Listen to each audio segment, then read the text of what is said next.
Hello, we are back with another episode of Dentistry Talks. Whatever your role in the dental team, we know that your journey is more than just teeth. It's about resilience, mental well-being, business, and finding balance in a demanding profession. Today, we're joined by Nikki Retigan, a life coach and advocate for embracing vulnerability in business. After experiencing a life-altering stroke at the age of 34, Nikki's journey has been one of transformation and self-discovery. She believes that vulnerability is a key ingredient for building trust in business and is here today to share how dental professionals can apply this principle to their practice. In this episode, we'll dive into Nikki's personal journey, the challenges and positives she has encountered, and the critical role of the mind-body connection in holistic healthcare. We'll also discuss whether dental leaders should share their struggles to foster trust, and Nikki's thoughts on manifestation and its benefits. If you are looking to create a culture of trust within your team and explore new perspectives and well-being, this episode is packed with insights. Nikki, hello. Hi. Hello. Thank you for being here. That's all right. I am really excited about our chat. We're going to cover a lot of ground, I think, today. You've got quite a varied career, and I know when we spoke before you came on today, there were a lot of themes that came up, and I'm looking forward to getting stuck into those. Yeah, me too. I'm wondering what you're going to ask me after everything I've told you, so it could be anything. Yeah, I've got some curveballs up my sleeve. Throw that your way. I'm ready. So, to start off, I wanted to ask you why you believe vulnerability is a key ingredient in business. Well, vulnerability is just the ability to be able to be with another human and let your guard down. Mm-hmm. And like what we're doing now, I feel like the only way that you can connect properly with someone else is if you can step out of that safety mechanism that we all have, put your guard down and be a little bit vulnerable. And I feel like that's really important, and it's missing in business, especially with leadership, leaders and you know, members of staff, colleagues. There's a disconnect there. And it's one of the hardest things to ask someone to do, to actually be vulnerable, because we all have these ingrained defence mechanisms. I was going to say, if it doesn't come naturally to you, it's hard to go against that. You know, I mean, we all are told, I guess, not to talk about a lot of vulnerabilities. You know, it's just, I think it's with being British has a lot to do with it. You know, we're quite like, well, don't talk about this, don't talk about that. We're quite sort of keep yourself to yourself. And I think that societal norm kind of plays into it. Yeah, massively. Like, it's like your business head, isn't it? You know, being corporate, being professional, it doesn't lend itself to being human. It's very robotic. And I feel like at the moment, like, we've got this massive awakening going on where people are really leaning into, you know, accepting and loving themselves and exploring their emotions and what's right for me. And whereas before we just used to kind of go on a little bit more like lemmings and follow. And that's so normal. That's such normal human behaviour. I'm going to do what everyone else is doing. And people are starting to realise, like, maybe this doesn't feel good, and how I feel is actually important.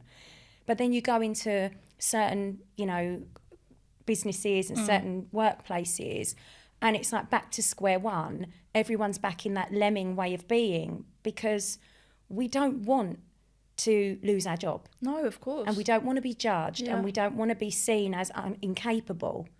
And so we hide all of the human parts of us that, you know, everyone can relate to, but no one wants to admit to. So that we don't stand out as weak. And so it's important in leadership. Vulnerability in leadership is important because it gives the people like that you're working with or that are working for you permission to actually be vulnerable themselves and bring a little bit more of their humanness into the workplace. Absolutely. And I think sometimes when we're talking about this, it seems almost obvious. Like, why wouldn't you be like that?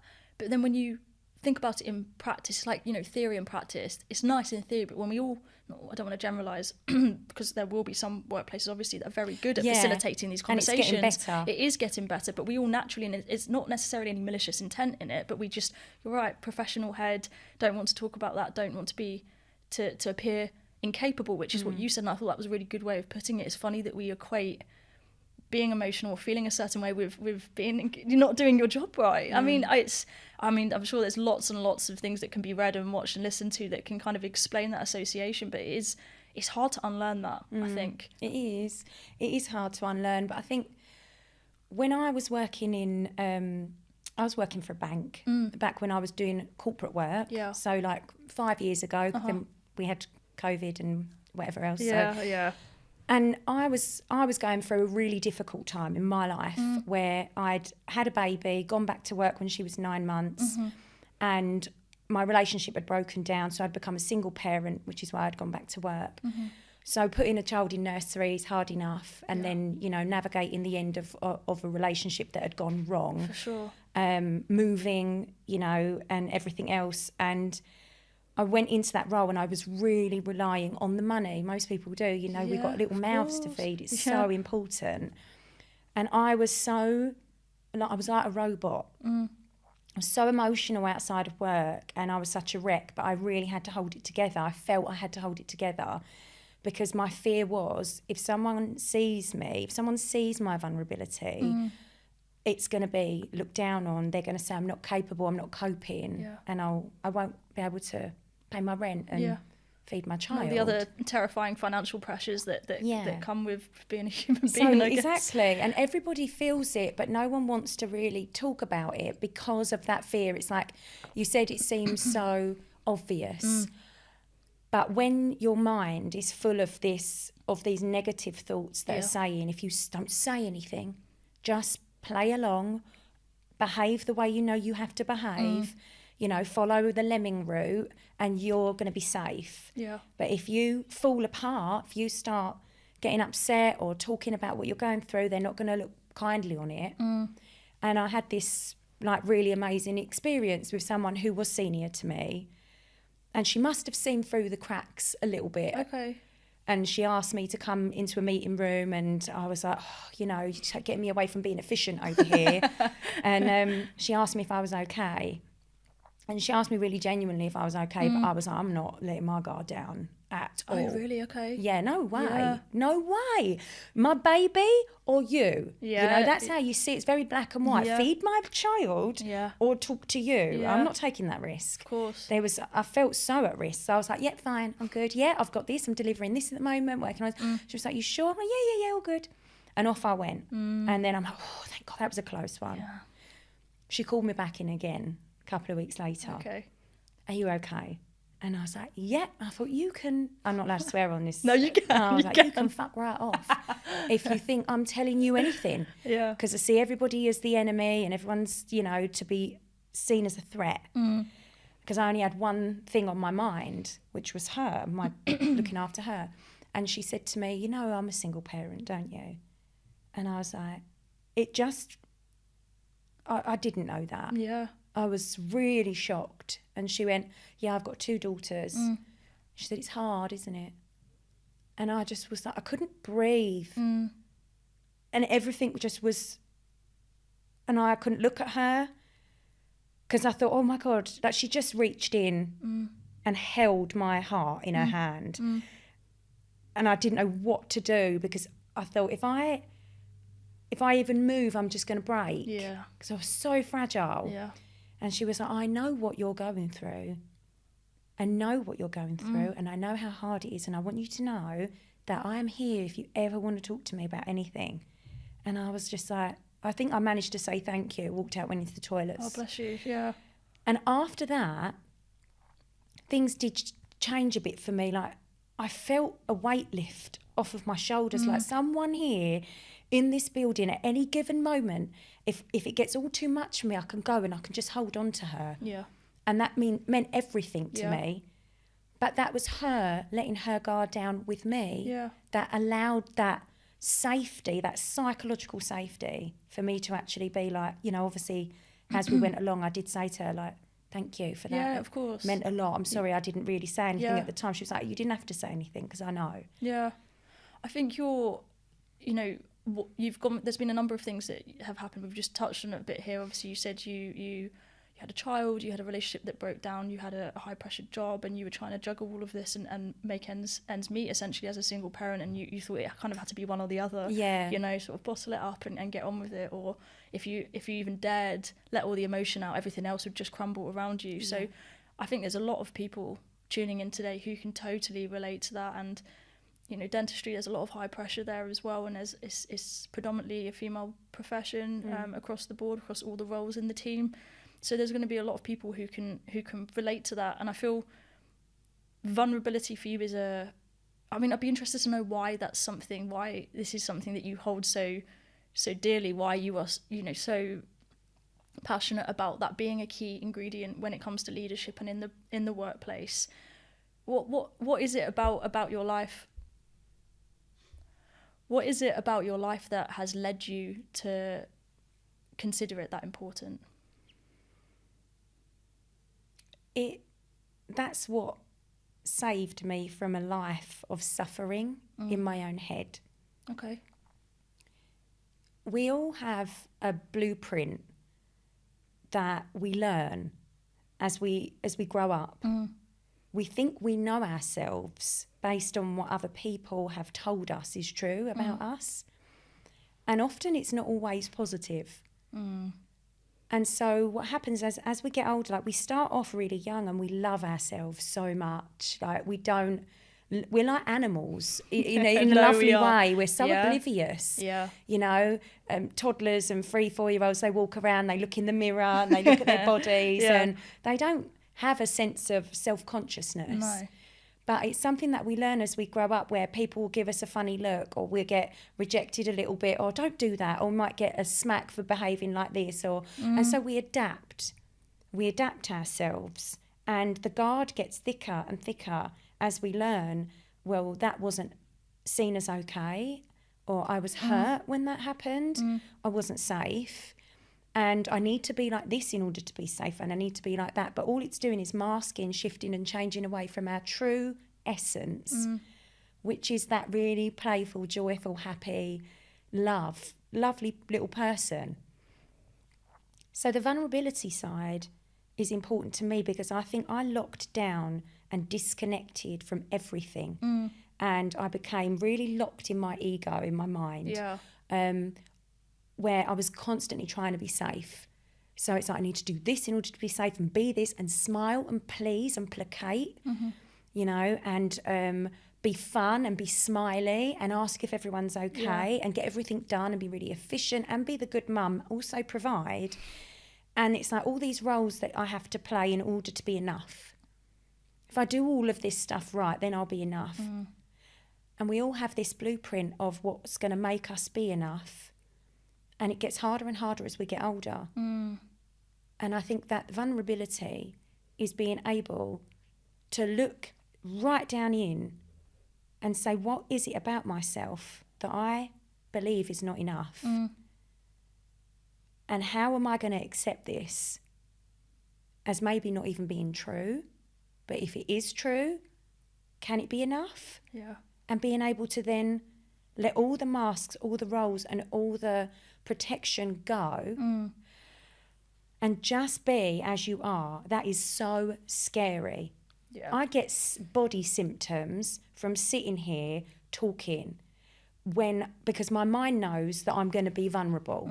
I've set an intention to not have a guard up with you. So I don't. It's like I've sat here naked. Like, you could ask me anything and I would be completely honest with you. And that terrifies the part of me that has learned not to do that. That's not what you do. So my jaw clenches and it goes tight, and I struggle to get the words out initially because my body is saying shush, because it knows you're not safe. She's going to say something stupid. She's going to say something that makes us look bad, and we can't say that. So my jaw tenses, and I'm like, stop resisting. Let me speak. Let me be me with the Essex accent and the single mum and the opinions that might differ from what other people differ and what other people think, and everything else that comes with just being a human person with a point of view. And that's got to be enough, hasn't it? It has. I think I mean, everything you've just said is completely spot on from where I'm sitting. I think you put that beautifully. And I'd be interested to know how that feeds into your current role now as a life coach. So you are a life coach. I mean, first of all, I'd love to know, because from you, what is a life coach? What do you help people with? So what I feel like I now kind of specialise in, just through the way that the journey's kind of taken me and where my curiosity lies, I love freeing people from that version of themselves. Okay, like what you just described. Yeah, erasing the blueprint and asking them who they are. Who do you want to be? And it's so lovely to watch the light bulbs come on, where something that they've always believed was right or wrong or good or bad or not enough, and reframing it with them, opening their minds to see themselves in a different way that is so much more supportive and so much more loving to themselves. You can get so locked down in this view of who you are. I'm not enough, I need to be more, I need to be perfect, I need to get it right. If I do this, they're not going to love me, and if I do this, I'm going to get abandoned, all these wounds. And it's all just a mental construct. Yeah. And so then when you can relax that, sift through it, say, was it actually your fault? Like, were you really wrong? Yeah. Were you really bad when you were 2 and you snatched something out of someone else's hand and you got slapped and told that you were bad? Was that true, or were you just being 2? And it's like, wow, and then when they can let that go and see themselves in a different light, that's kind of what I aim to do as part of it. And then what that does is it opens up a load of doors. I can imagine. It raises the vibration, the way that they see themselves, what they're capable of, what they'd be willing to go out and do. I've always loved, I don't know if anybody noticed, I always loved talking. No idea as well. I love to talk. Yeah. I process things through talking. Yeah. It lights me up, makes me happy to sit here talking to you. That's good. But I would never have done it because I'd have been so fearful of being judged or criticised or saying the wrong thing, hurting someone's feelings. Yeah. And being able to let go of that now allows me to sit here and do what I love to do.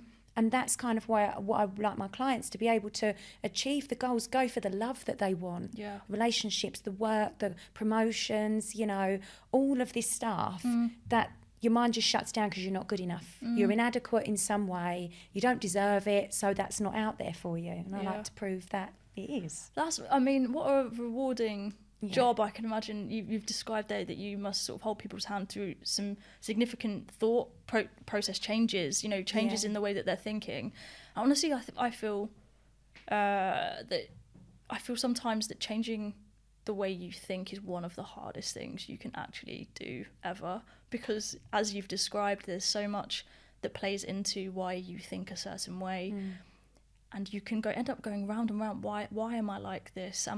Sometimes you end up thinking you're really dramatic and being really over the top. Just stop it, just sort it out. It's fine. And you can really get stuck. So how wonderful that you get to be part of the process to allow people to become a little bit more unstuck and open up all those avenues for them to explore and be more happy. Yeah, it is. It's really rewarding. It's lovely. It's so fascinating to see the links as well. I love jigsaw puzzles. I'm obsessed. Oh gosh, I've got like an unhealthy obsession. I'm actually very impressed by that, because honestly, I'm very impatient. So that's something that I am though. What the hell? The thought of looking at a jigsaw and putting it together makes me feel very anxious and stressed out. Do you know what I think it might be? Is because there's loads of little. So I don't mind a crossword. Yeah. So I'm not like anti-puzzle, but I think it's my brain has never. Do you remember those things at school? It was like, work out what shape this is, and it's a net of a shape, and you have to kind of in your head mentally put it together, and you can be, that's a cuboid or that's whatever. I used to hate those because it was all about visualizing, and I feel like that's quite similar to a jigsaw. So I have so much respect for anybody who enjoys or likes things that I don't. You don't understand how much that fascinates me. I really want to dive into your brain right now. I'm like, what's going on in there? I'm going to book in a session with you. We can unpick it all. Honestly, I feel like for me, it's about it's a neatness, right? Okay. It's about knowing that however many pieces are in the box, it's going to make this puzzle. I'm all right with if there's one bit that's missing, because it's missing, that's okay. I like that, yeah. And that's like the fixer in me. Okay. It's something I'm working on with myself at the moment, is letting go of the wanting to fix things. Oh my gosh, that's me. And wanting it to be complete. Yeah. And because people aren't solvable, No. So I think that's why I lean into the jigsaw, because I'm like, okay, I can't solve this human. Majority of the pictures there. But I can do the puzzle, and it's all good. Yeah. I think you asked me a question, I started talking about something completely different. No, that was what we kind of were. Well, you've hit it. That's what I wanted from you. Essentially, is we're just trying to work out what it is about the job that drew you to it, essentially, and what you get out of it, and what your clients get out of it as well. And I think the jigsaw puzzle analogy. I mean, you actually like jigsaw puzzles as well. I remember what I was saying. It's the connecting the dots. Okay. It's so fascinating to me, because like someone who's got like a certain behaviour,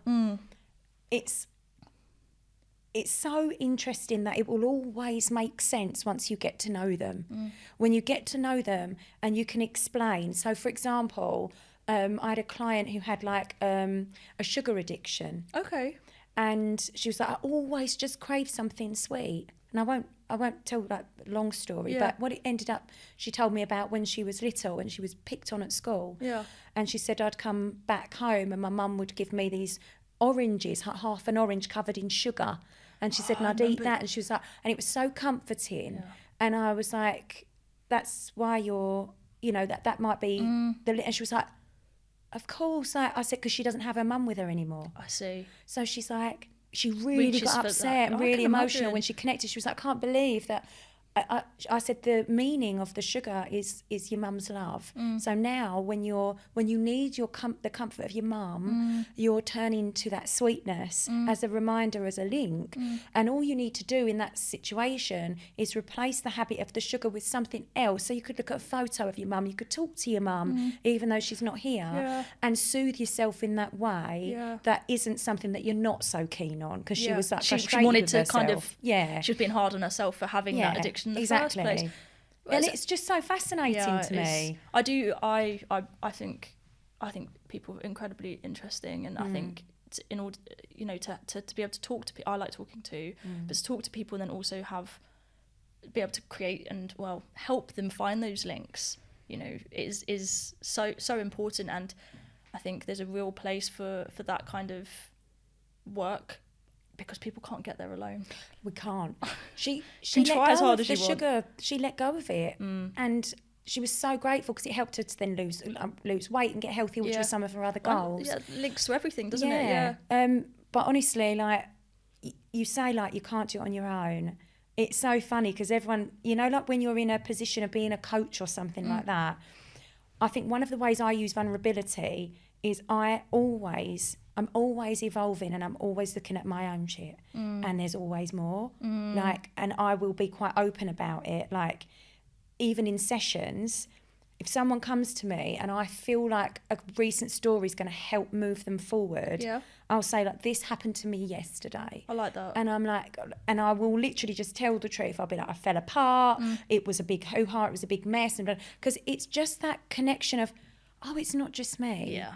And I like and respect Nikki for and she's going through that, so I'm not as bad as what I thought I was. And it's like, no, you're not bad, and we're just humans. Exactly. And this is that kind of relationship can be replicated in all types of professions. Dentistry, for example, I know you said earlier, people in positions of power and leadership, maybe power is the wrong word, leadership positions, saying, I've done that, or I went through this yesterday. It's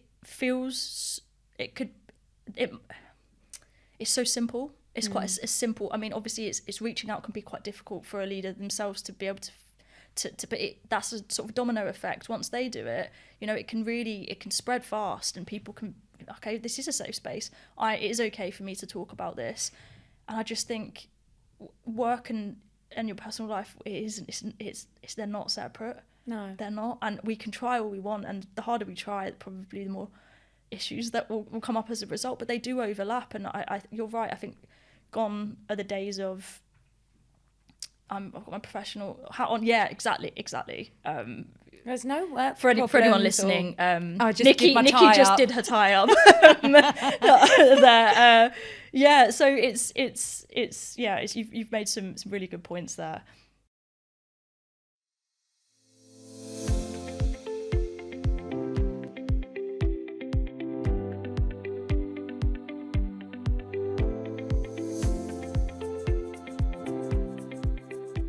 I wanted to talk about something that you went through at 34.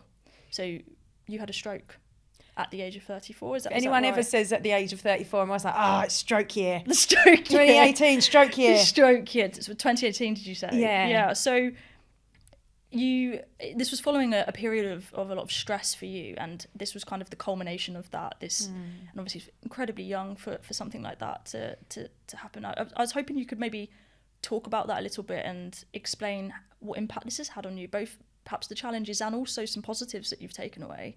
Yeah, I mean, I don't even know where to start, like you said, it was a really stressful time. I talked a little bit about what I was experiencing earlier. Yeah. And I still hadn't broken away from the feeling of, I'm not enough.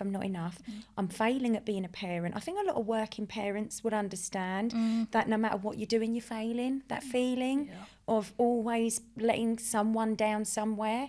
I mean, I used to lie about when my daughter was ill. I remember she had pneumonia when she was 11 months. I just started this new job and she got pneumonia, hospitalised for 5 days. And I'm like making up all the excuses under the sun as to why I can't come into the office and trying to like work. And it was, that inability to be able to open up about what was happening. Actually going on, Holding it all in. I think over time, I love the mind-body connection, like I was saying about my jaw earlier. And I looked up there's a lady called Louise Hay that I absolutely love because I'm very spiritual as well. Okay. I love the mind, I love psychology, I love spirituality. It all fascinates me. And there's a lady called Louise Hay, and she teaches a lot about self-love, and she also teaches about the mind-body connection, and she's got like an emotional reason about a lot of different physical things. Yeah. So I looked up stroke, and it said resistance to life, like giving up.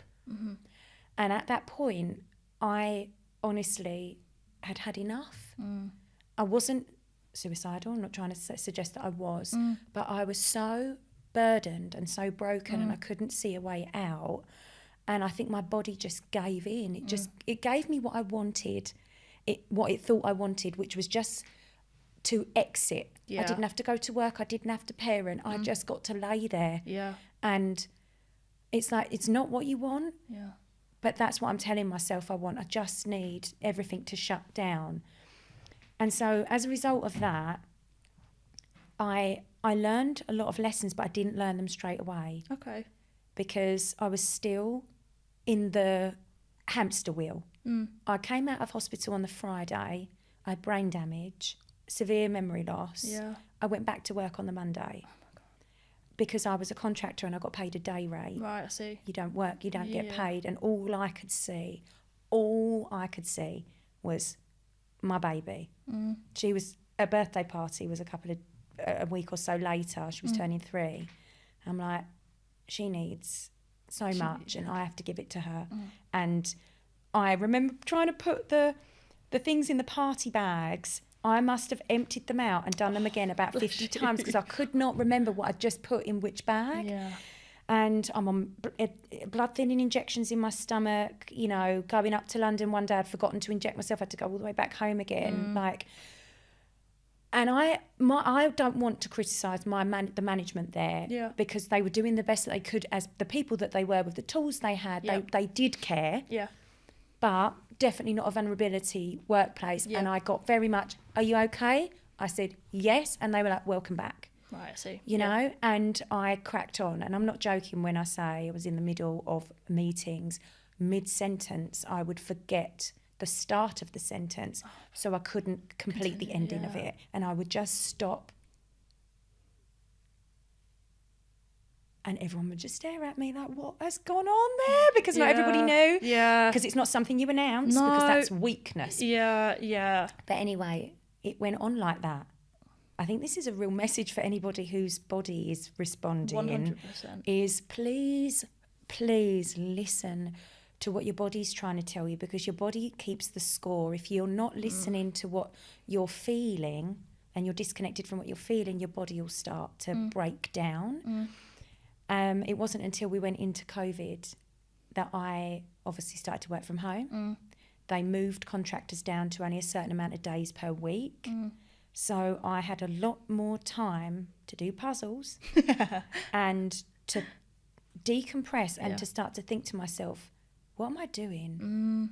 And that's when I started to kind of come across these people like Louise Hay and spirituality and personal development. I didn't know about that. I thought that you just went for a walk for your mental health. I didn't really know much about it. And started listening to a lot more things and learning that if you have a negative view of yourself, it can really impact you. And I'm like, how do I see myself? I was like, I don't even see myself as a person. I see myself as a function, something that is there for others. And I'm like, God, I don't think that's right.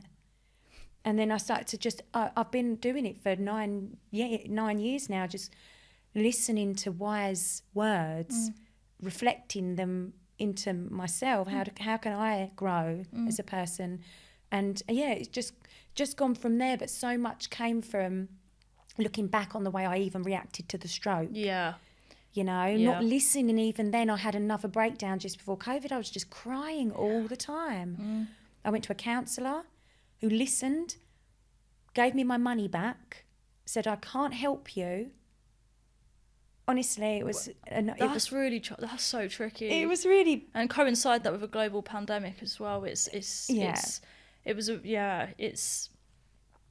really tricky to have your body give you a sign like that at regardless of what point of your life you're in. But for that to happen when you had so much else that was going on and worrying, I think this mind-body connection that you talk about is something that's being explored hugely in dentistry as well. It's kind of holistic approach to healthcare, which I think is absolutely crucial. And I think it's wonderful that it's being explored in so much more detail and it's been talked about so much more, because I absolutely think you're spot on that you've got to, if there's something out of the ordinary that's happening to you, within, not always, I'm not saying people should start feeling guilty for certain physical, I should have sorted but that it does manifest.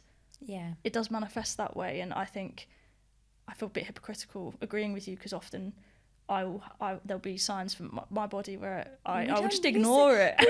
And there'll be a reason why, and it's okay. The important thing is don't just move with it and be kind to yourself, because we'll go, oh, why didn't I figure that out? And it's like, gosh, I wouldn't say that to someone else. You said that much better than I did. That's what be kind to yourself if it turns out that actually you could have acted a bit sooner on something, because we are just trying to figure it out really as we go. I ignored something on the side of my nose like for 18 months thinking, that'd be all right, and it was skin cancer, and I've had to have a big skin graft. I also got half a facelift because they took it from by my ear and pulled so that was quite nice, and now I've got very young side over here. But we all do it. Absolutely. But I think if there's a message, there will be a message for somebody. One person listening will go, maybe I should go. Because I know I had a message on Facebook when I posted about my nose and said, please don't ignore these funny little things that you find. And someone said, I'm really grateful to you because I had this thing. And after seeing that, I went and had it checked. I've had it removed. There we go. I was like, well, that's good. Do you know good. what? It's so important that those types of... that you highlighted that, I think, because we're all really guilty of, actually it's small and physically small as well. I think we're like, that's fine, like that's it's not going to be. And sometimes you think, oh no, probably, you get these little things that happen. Your body can change here and there, and sometimes it is simple and not threatening, and it's fine. But we're all guilty of moving on from things and not actually taking action straight away. But I think what's important is to realise or perhaps learn from incidences where they have been ignored and you've sort of had a consequence that wasn't ideal, and make sure that actually you learn from that. Loving yourself so much that you wouldn't ever ignore it. You know, like if you had a little mark on your baby. I remember when my daughter had a little bit of eczema, she was in A&E. I took her to A&E. No, She's got rash, got meningitis, sort it out, help me. And they were like, no, it's okay, it's eczema, good. But then with me, I'm like, I've got cancer on my nose. 18 months later, I might go and get it checked out. It was massive now. I'm like, what did I do that for? It's funny, isn't it? You hold standards for these other people that you care and love for, and then don't apply them to yourself. And yeah, it's. I think there's a lot of people who will do the same, and a lot of people with families and with children who can totally relate to what you just said. You know, they're always going to prioritise them and put them first. And I think the word prioritise is quite an interesting one to use, because actually I think it's important to get yourself right first, because you're not going to be able to do best by the people who you love and care for until you're in a good space, right? So, but tell me where that's taught. Yeah, I know. It's not taught. No, I know. You know? No. Especially not with women. No. Either. No, very underserved section. It's put everybody first. That makes you a good girl, caregivers. Kind. Yeah, nurturing, and so there's a lot that comes with that. With being a good girl, is giving your toys over.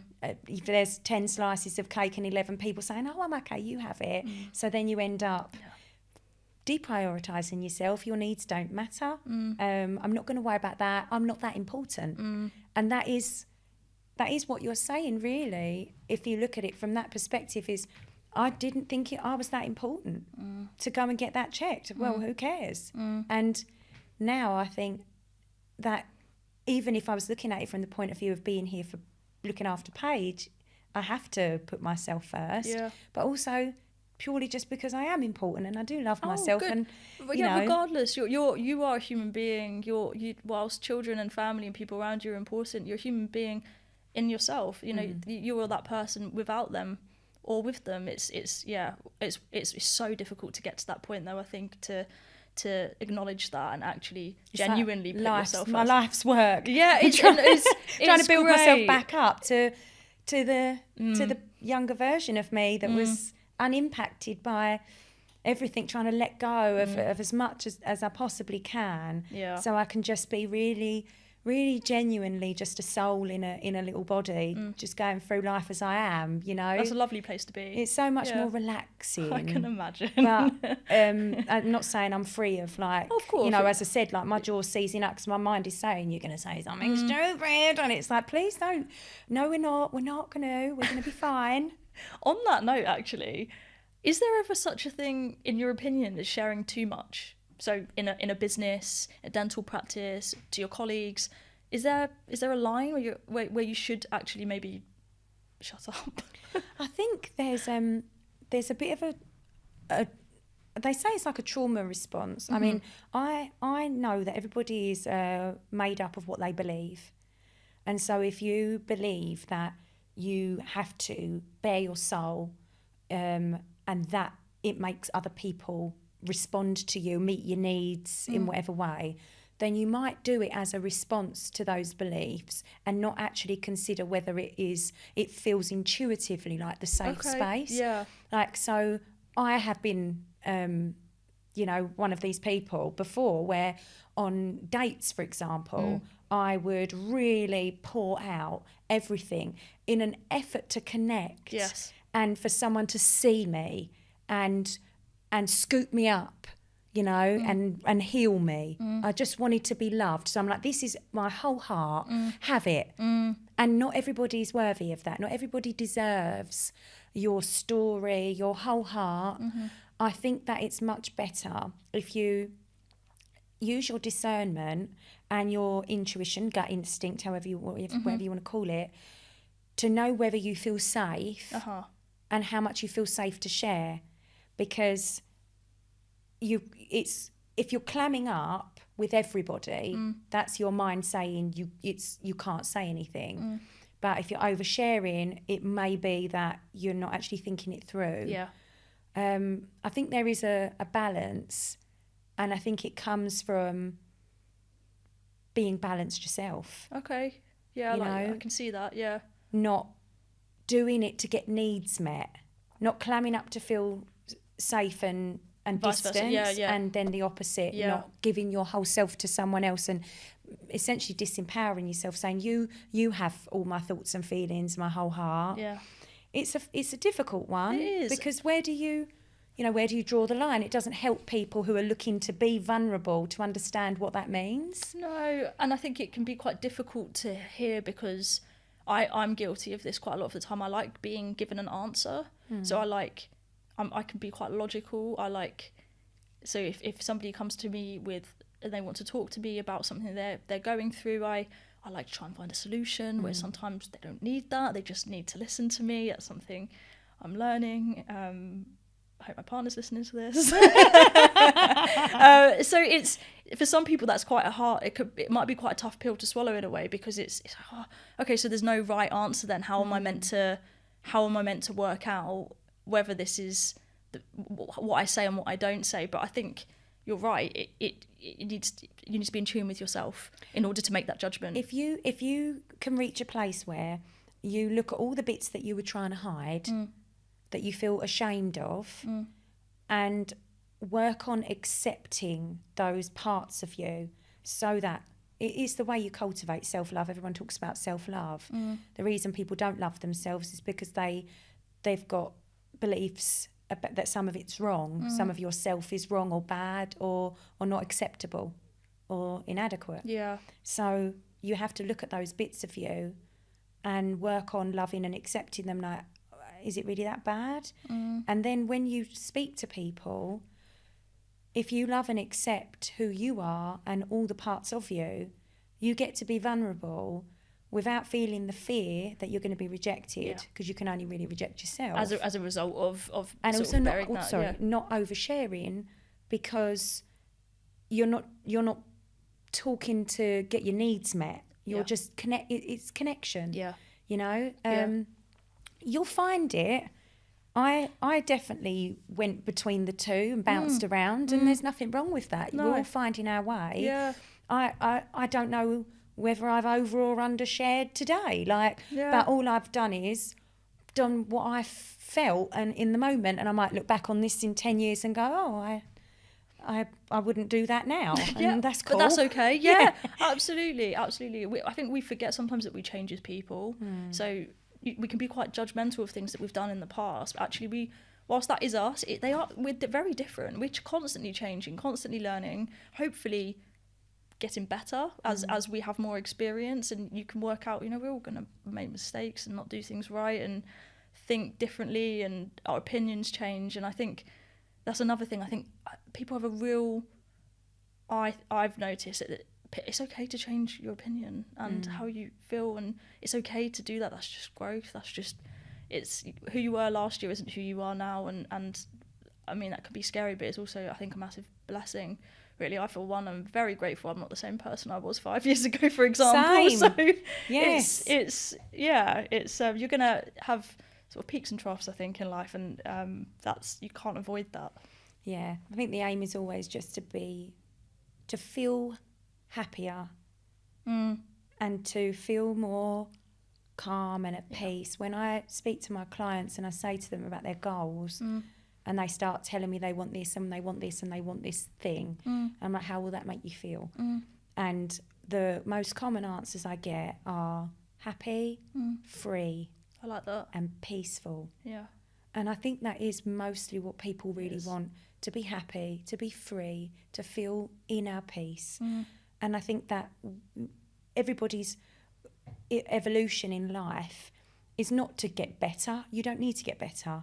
And it's not necessarily even that growth is a funny word, because I actually feel like it's a stripping back. Okay. It's it's an evolution, it's a growth, and I do get that phrasing. Yeah, no, I like that. It's a simplifying of all that noise in the mind, to calm it down, to find what genuinely makes you happy, not what so-and-so said you needed to be in order to make them happy, or I was happy doing this, so you should do the same thing as me. Like, what makes your soul sing, that connection, that spiritual connection, which, not everybody will resonate with, but for me is really true. Yeah. It's like, we're all souls, and our souls are here to experience life in a certain way, to feel fulfilled, and that's why fulfillment, certain things light us up, like not everybody wants to sit here and talk, but I've been excited to do this for weeks. I've been like, I can't wait to go. Like, she's going to ask me questions. So I'm like, love that for me. But I can tell that's something my soul loves to do. My soul just got no interest in going and playing hockey, for example. No, but some people, that could be their, they'd love they it. absolutely adore. Yeah. You know, or doing hair or gardening. Yeah. You know, there's certain things that light us all up genuinely. Sometimes I think that certain people feel quite disconnected in the role that they're in because it wouldn't have been their choice. And that's tough. That is tough. You know. I want to talk about manifestation, which we've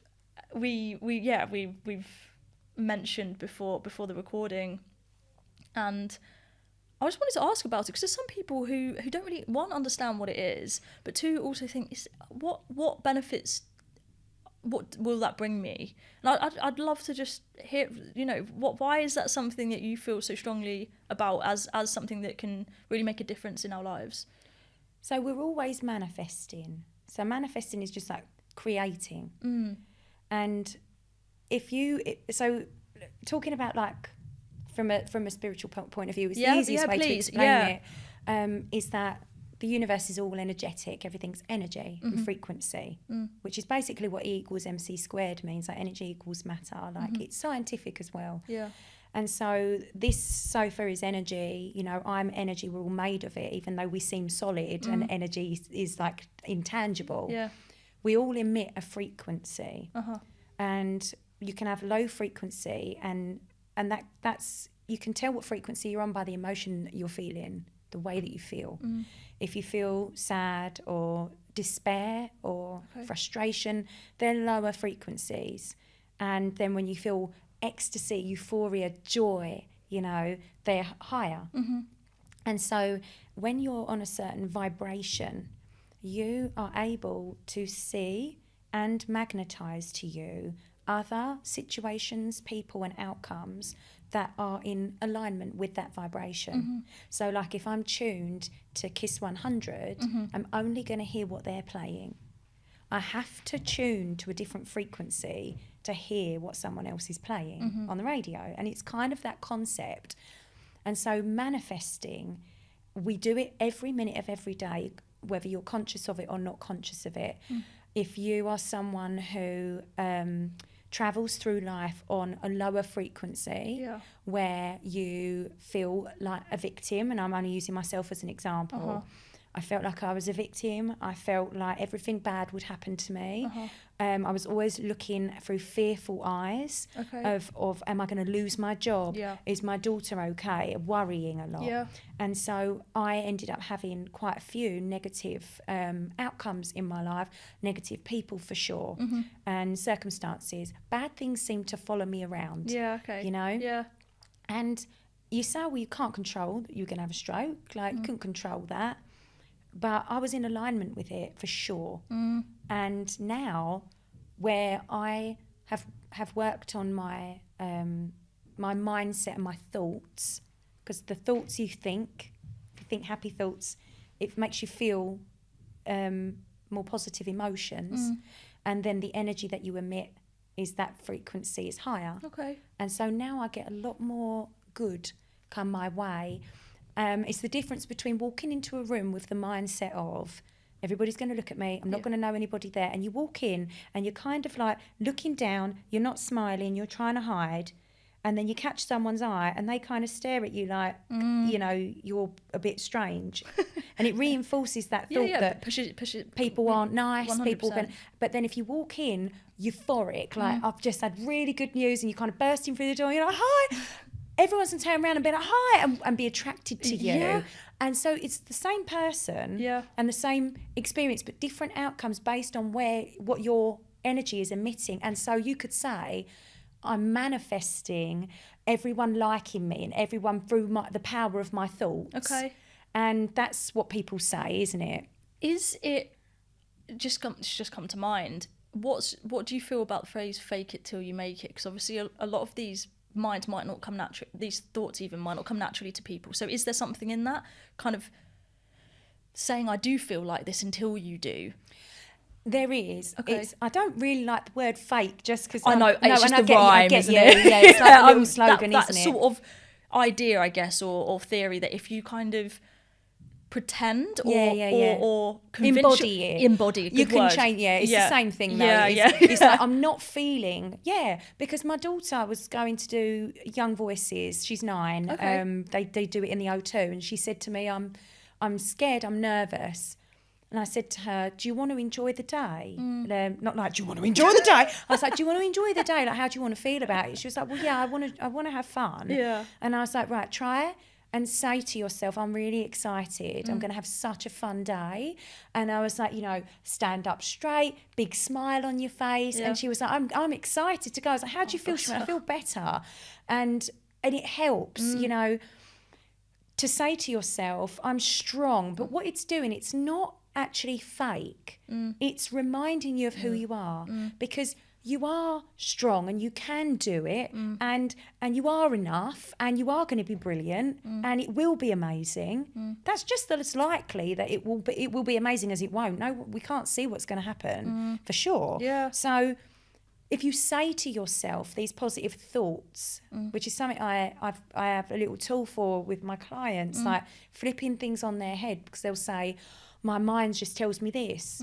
And I'm like, yeah, and then how does that make you feel? And then how does that make you behave? And then what's the outcome? So I think this thought instead, and it's like such a game changer. Yeah, absolutely. So it is. It's like that, stand there, like deep breaths, I've got this, I can do this. Yeah. And you walk out with this energy, walking out on stage like this. It's like, walking out like this, it makes me doubt whether you can do it. And you really do magnetize different outcomes by the way that you present, by the energy that you emit, and it all comes from like the way you think about yourself and how you feel. So you can fake those, but they're no more fake than the story you're telling yourself that you can't, or that you're going to be rubbish. That's a very, very good way to put it, I think. Yeah, it's all just thank you for explaining that. That's all right. I hope that was clear. It was brilliant. I really wanted to explore that, because I think it could be really beneficial for those listening, and it has been for me, and hopefully it is for those tuning in as well. So thank you for that. That's all right. Final question. I just wanted to ask what the best bit of advice is you've ever received in your life, or one of the best bits of advice you've ever received. Stop bleaching your hair. Okay, have you listened to that? You've got gorgeous hair. No, honestly, Yeah. I was I was a ginger child. Okay. Which obviously that's not okay and not No. acceptable. And so as soon as I was 16 and I could, I bleached my hair with this like £5 bleach from the chemist. Oh no. And it ruined my hair so badly. And I did it for 10 years until it all just broke, and I had a bob and... stop bleaching your hair. But no, Okay, that was very good advice, to be fair. But yeah, I think that one of the best pieces of advice that I ever got was when I was at my lowest. I really was like, I can't even explain to you the level of, I wouldn't even call it anxiety. I think I was living in a state of panic, I was at gunpoint 24/7. I'd wake up screaming in the night. I was shaking. I was like constantly like picking the skin around my fingers. It was just, even to go back there, my body reacts to it, and I'm like, oh God, it's awful to think of, for my nervous system to even go back into that. And I was working out of fear.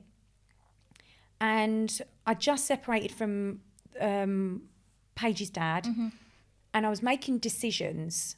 And it's really hard to make decisions when you're in that state, because your energy, your vibration, everything's so low. And I was trying to decide what nursery to put her in.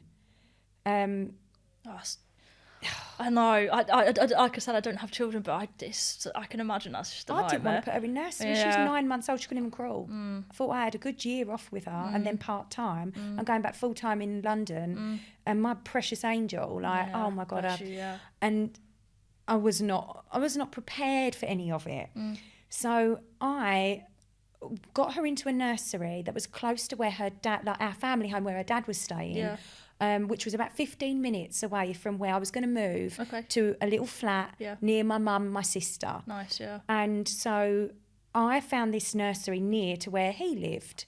he didn't ask me to do any of this. This is what I've done because I'm so afraid of upsetting anybody. Okay. And I'm like, well, I'm the one who's chosen to leave. I'm taking his child away. Like, I can't take her over there and put her in nursery there. What if he wants to see her after work? And then so I've gone to this horrible nursery. I sound awful saying it. It didn't give me a good feeling. Yeah. I walked in, the babies were crying. It was very cramped. Yeah. And I am so in love with my daughter. I know that's a silly thing to say, everybody is, but I'm so in love with her. And I went out to a soft play with my mum and my sister. I'm rattling around like an absolute lunatic, like 6 stone dripping wet. And they were talking to me and they were kind of looking at each other. And I could see them getting their courage up to talk to me. And she was like, my sister said, I'm wondering how you would feel about trying to look at some nurseries. And I immediately am like, absolutely overwhelmed up to my eyeballs, like gonna lash out, gonna like cry and scream because I can't cope with what I cannot with this. I've solved this. Yeah. Don't bring it back up. Don't bring it back up.